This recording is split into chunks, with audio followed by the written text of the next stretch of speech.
Hi, my name is Mike Ippersil from AutomationEngage.com, and thank you for checking out this case study featuring Brad Lazarus from Goliath Sourcing Academy. You'll learn what steps Brad took to begin automating sales by creating what he calls an M1 automation that delivers valuable content to his prospects while also positioning his relevant offers at the same time. If you've ever wondered how to start automating sales in your online business or how to work with an automation consultant, you'll want to listen in on my conversation with Brad.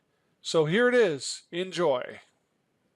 Right, so my name's Brad Lazarus. I'm from London, England, and I'm a 50% partner in a online property investing education business. So essentially an information marketer. My partner, the other half of the partnership, he's an out-and-out property guy.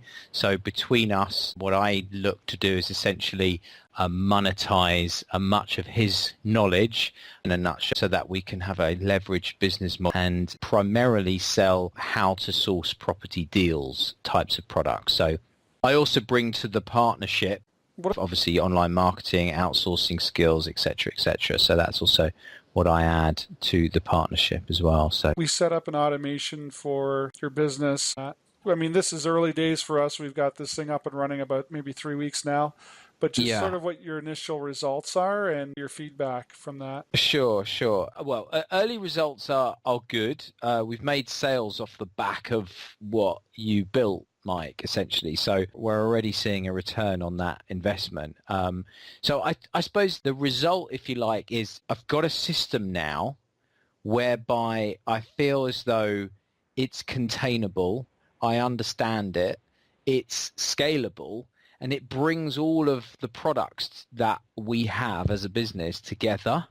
And there's a cohesive plan around the automations, if you like. So one of the things where I got to in the business was having lots of products. And with those products, there were lots of different funnels. So it felt quite... and no one tells you this when you're kind of building funnels, it's the kind of on vogue, isn't it, to build funnels now. But what you end up doing is when you start the business, you create a product and you build a funnel. And then as the business starts to grow, you create maybe more products and you start to build more funnels. And then all of a sudden you're like, oh, I've got lots of funnels and none of them really talk to each other in any coherent way. And it all becomes a bit of a mess. And then you end up driving traffic to specific funnels. And what ends up happening off the back of that is that people sit on your list and they're not being exposed to the products because you haven't got this cohesive kind of system that is helping you put these products and offers in front of your list. Does that make sense in a roundabout kind of way? Sort of like you have multiple funnel silos.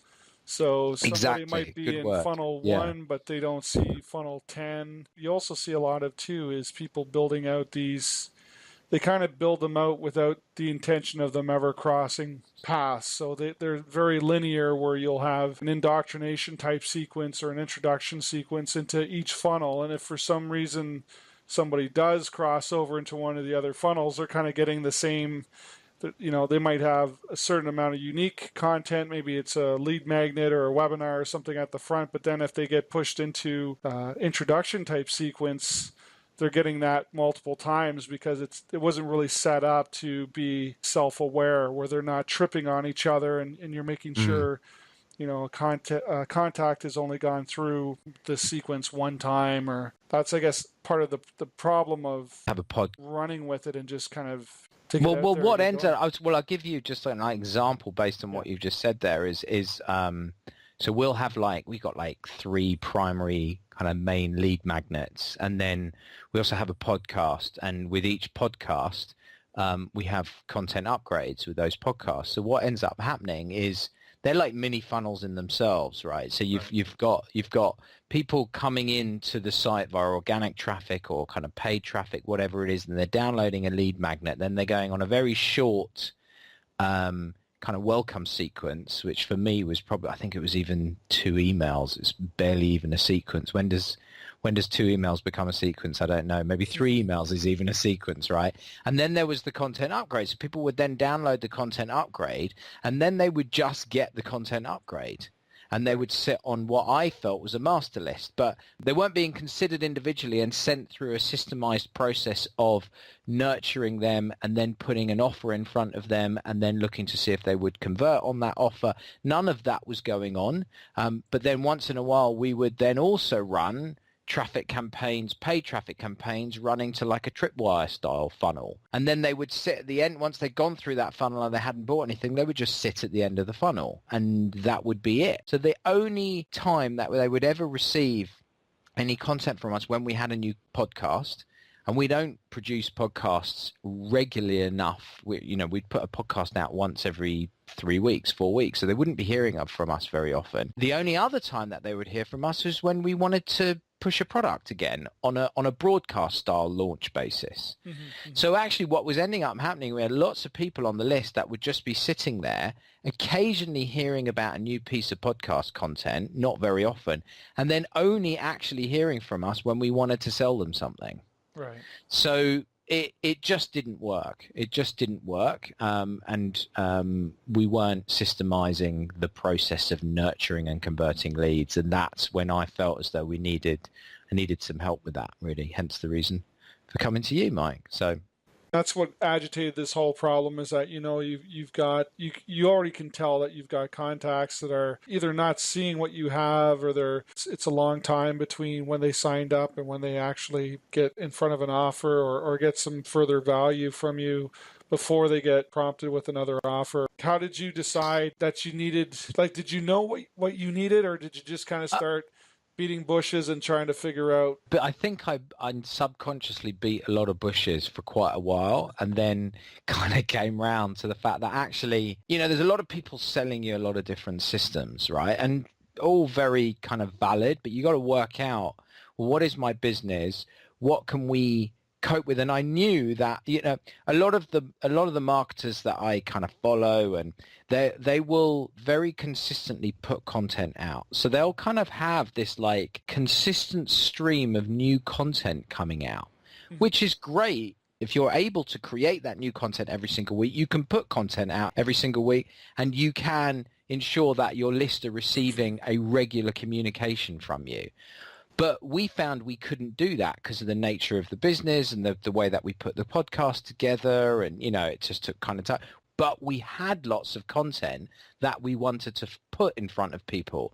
So I knew that in some way what I needed to do was take our back catalogue of content and find a systemized way of ensuring that any new lead that came through was exposed to this back catalogue of content on a systemized basis, on a regular basis. And that came through automation rather than like a master broadcast style. That makes sense? So you already kind of had it in your head that there's going to be some sort of automation that's going to help make this work for you. Yeah. The problem that I had was that I didn't know. I mean, I can kind of work my way around ActiveCampaign and I can do all of that, but I just couldn't give it the headspace to go and build something, actually build it. I kind of became a bit fixated with this idea of parent and child. So it was having a parent automation which controlled all the children. Mm-hmm. And that was a bit of a kind of a light bulb moment for me. It was like, oh, right, so you can use this one automation to control lots of others. And that's when I kind of started to think about the M1. So I had this, I mean, none of this is kind of like revolutionary kind of marketing, right? But you kind of have to get to this kind of thought process yourself based on your own business, I think. But there's a motorway in the UK which runs right through the middle of it called the M1. And I knew that ultimately I wanted to put new leads into the M1, and I wanted to systematically put offers in front of them, whether that be an offer to sign up for a webinar or an offer for a coupon code, whatever that is. I wanted to systematically put offers in front of them as they moved along the M1, and then for them to say, yes, I'd like to take you up on that offer, and then they'd go down an A road, like a sub road. Right. And when they wanted to, So when the time was right for them, but we were just kind of nurturing them along by putting those offers in front of them, and that's where the kind of the M1 parent and the child A-roads kind of came in, and that's when we started to talk. How did you go through your criteria to find someone to work with? To be honest, I'm not one of these people that post in 15 different groups. I'm in one or two kind of paid groups, of which we share a membership in one of those, and then I think it was just one other Facebook group. And I just asked the question in there about parent and child automations. I need to be a reasonably educated prospective client. I need to understand what it is that somebody's then going to do for me, even though I'm not prepared to do it. But I need to understand the basic framework of it at least. Mm-hmm.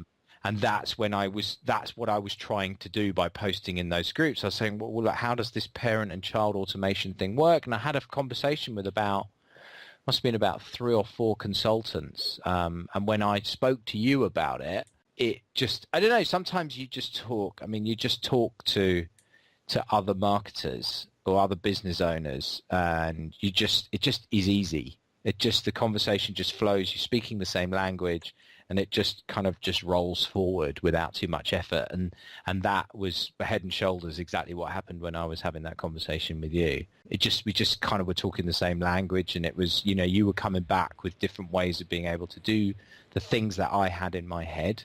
And I was like, right, this works for me. This was a really interesting project because, like you said, you had almost 40 different content upgrades to deal with. Plus you had your lead magnets, and then you were fairly ambitious with what you wanted to have to start out with. So you had your lead magnets, you had your content upgrades, you had 2 offers, and then you also had sort of an ongoing kind of nurture sequence. So green share. It kind of sounds simple, but once you start, and I know we kind of joked about it. I think when you look at what this thing looks like, when you zoom out and see, you see I like to show some people. I like to kind of show the complexity of the automation, but actually, I just do a screen share with them and say, "Look at this," and they kind of go, "Whoa!" But actually, I put together a very basic flow chart of when we first started out of what I was thinking, and actually, I tell you what was really useful for me. I think it was useful for you as well, Mike. I don't know, you would obviously kind of verify that. I created a flow chart of what I had in my head, and I then wrote it down.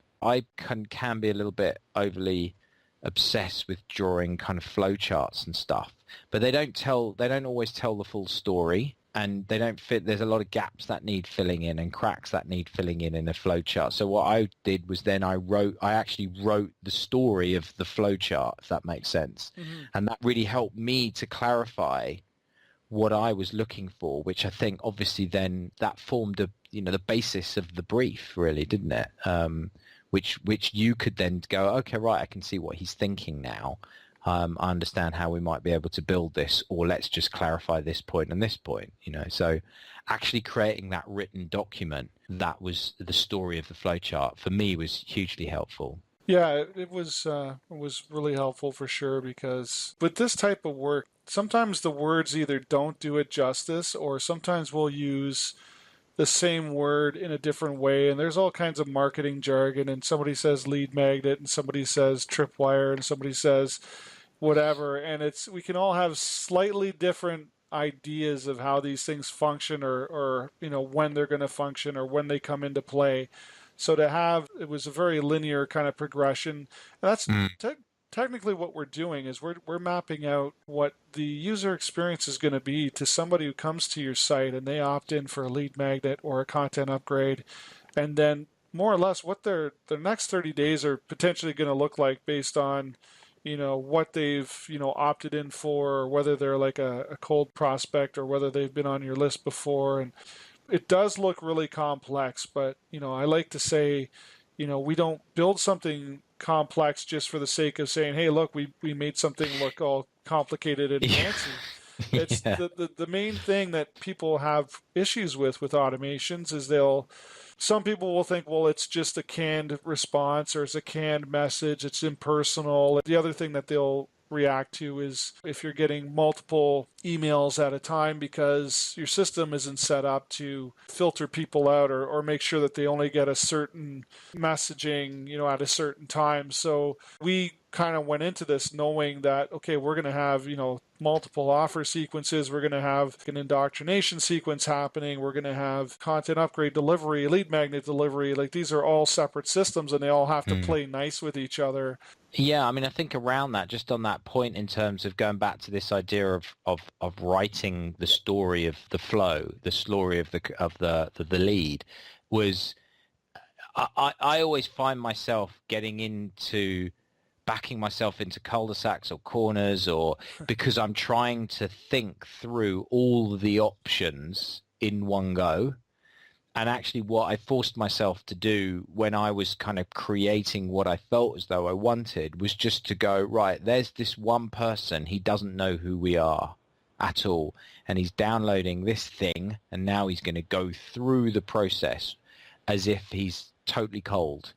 I could just write and I could just create the system based on, without any kind of baggage that he might have seen this offer before, he might have not have seen that, or he might have seen this. I didn't think about all of that. I kind of left that to you to think through. Mm-hmm. All I did was think about this cold lead going through the system, which helped me massively to be able to kind of clarify my, what it is that I wanted that person to experience.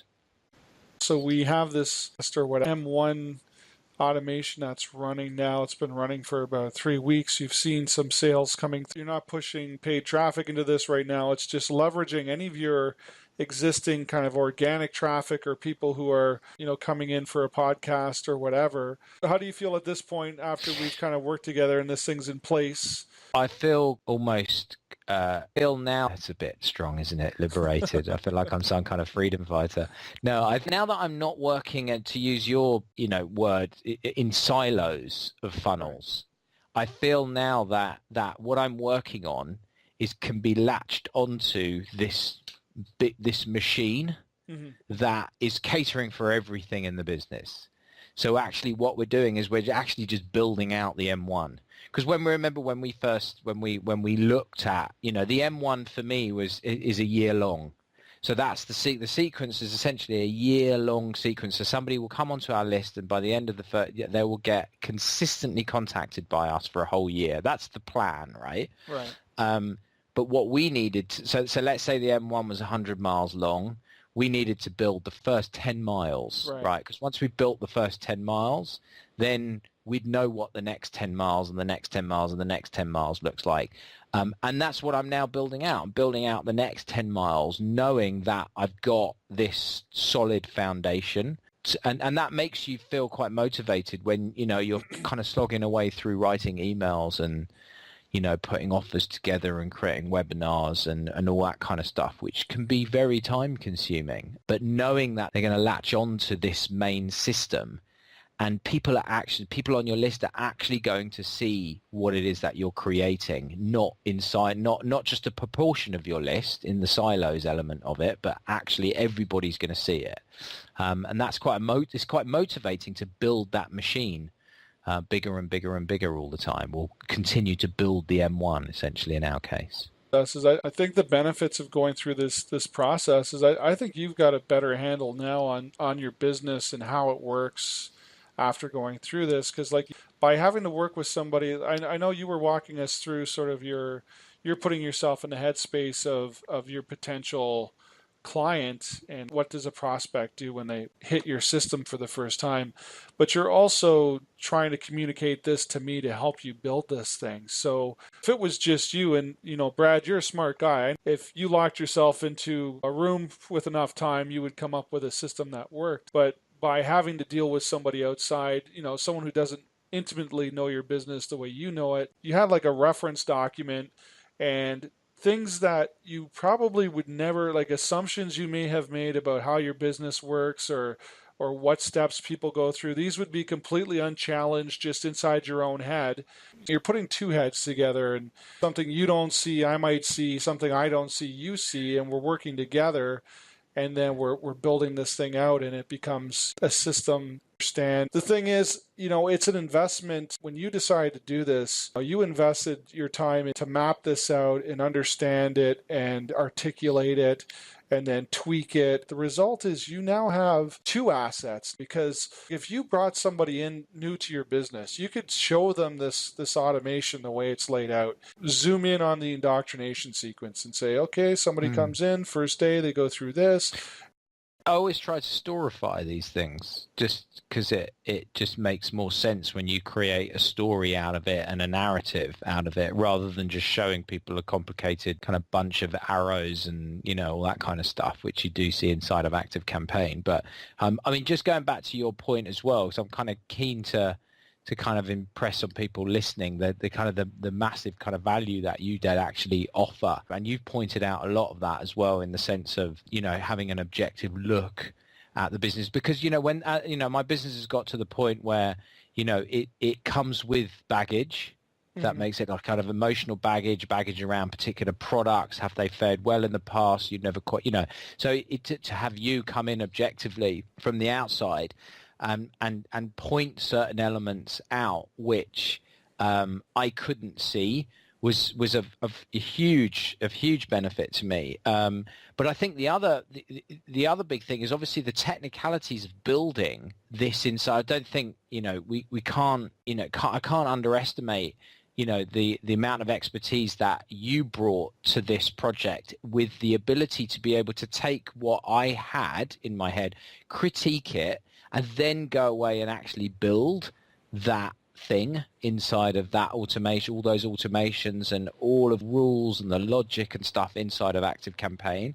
I mean, you talked before about, I might have been able to lock myself in a room and get it done. I would have done, but I would have damaged myself big time, I would imagine.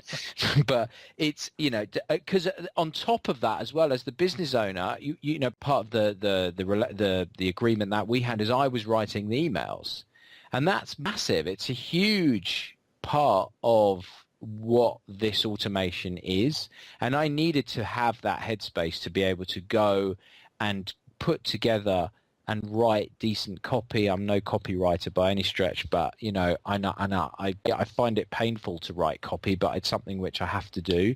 And that in itself was a mammoth task for me to write the emails that went inside of the automation and the M1 automation that you built. So what essentially was looking like a full-time job in terms of building the automations for 4 or 5 weeks, that weight off my mind was a huge thing, really. So, and I knew after 2 or 3 conversations that everything was going to be all right. It was going to be fine, and that was a huge relief for me. So while I was writing the emails, I wasn't thinking, I was constantly thinking this is going to go into something which is scalable, which is going to help grow the business, and that's hugely motivating as well. Mm-hmm.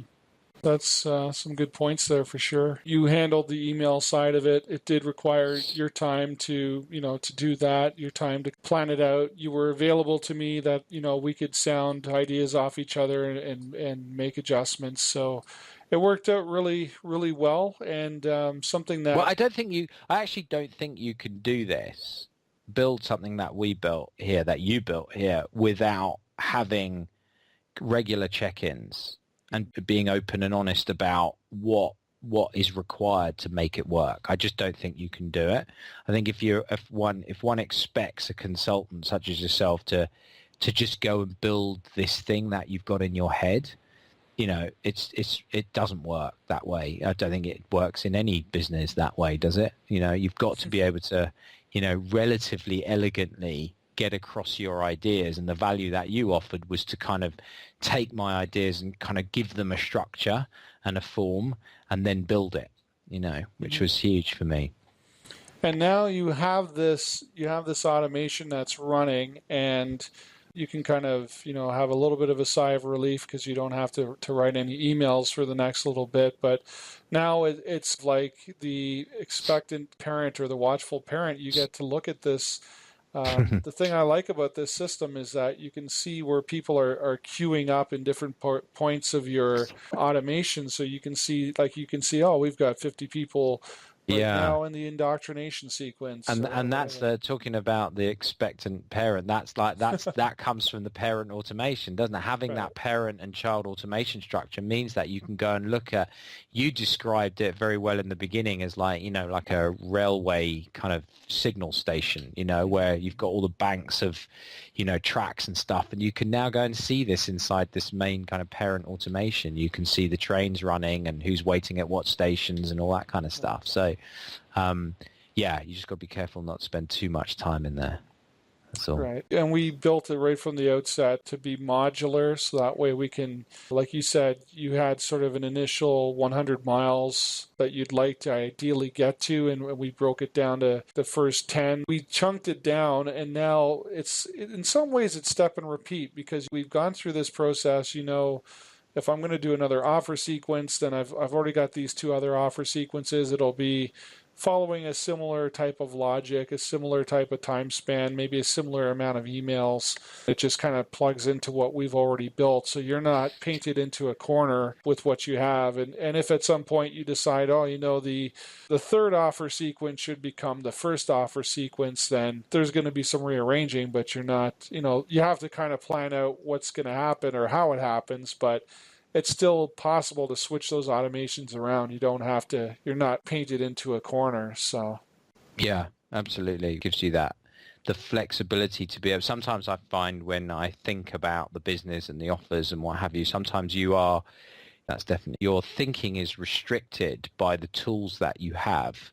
And with this system now, I'm able to think a little bit more freely and creatively about how we structure offers, where they sit in the M1 and all that kind of stuff, because I know there is flexibility. So yeah, that's definitely a huge benefit. Well, I'll say this, I really applauded your approach to it, because one of the best ways to test is to just get it up and running and be willing to have a real live human being go through your system and figure out, did something misfire?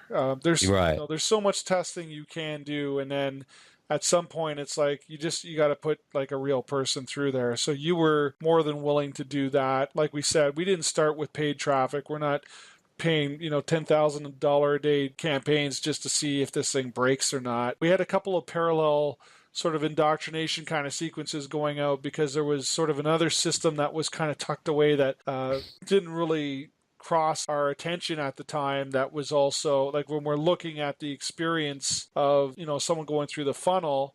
And that's a great thing about ActiveCampaign, is you can kind of see where they're going through, and then you can look at their activity stream, and then you can say, oh, wait a sec, looks like they got this. Oh, wait a sec, this other automation that we weren't even working on together got triggered. We better go shut those off type thing. So, there's a little bit, I just don't want, people to think that, we push a button and this thing, thing works, and you never have to look at it again. Like it is sort of like raising a child. On a couple of occasions I've gone, how did that happen? How did they get that? And why is that triggered? And, but that, I think that probably happens more often when you come with a legacy or an archive, if you like, of automations and tags and stuff, which I did. Mm-hmm. So I think there's always going to be that type of stuff going on. But again, I think it's just what's the worst that can happen if somebody receives 2 welcome emails? They're just very welcome, It's like, that's kind of how I saw it. And nobody, if they reply back going, you welcomed me twice, it's like, okay, well, that's, where something went wrong, we'll fix it, where it's not, there's nothing malicious in welcoming you twice, so. Well, it's kind of like showing up at a party and like the host never acknowledges you the whole time. Like that's worse than having them acknowledge you twice and say, oh, sorry, I forgot I welcomed you like an hour ago, but it's great to see you, or whatever. Yeah. I mean, more important, what's in the email. Right. That to me is more of a focus when it comes to the actual emails itself. I just feel as though we need to have engaging emails that get clicked, decent click-through rates, and so people want to come back. So yeah.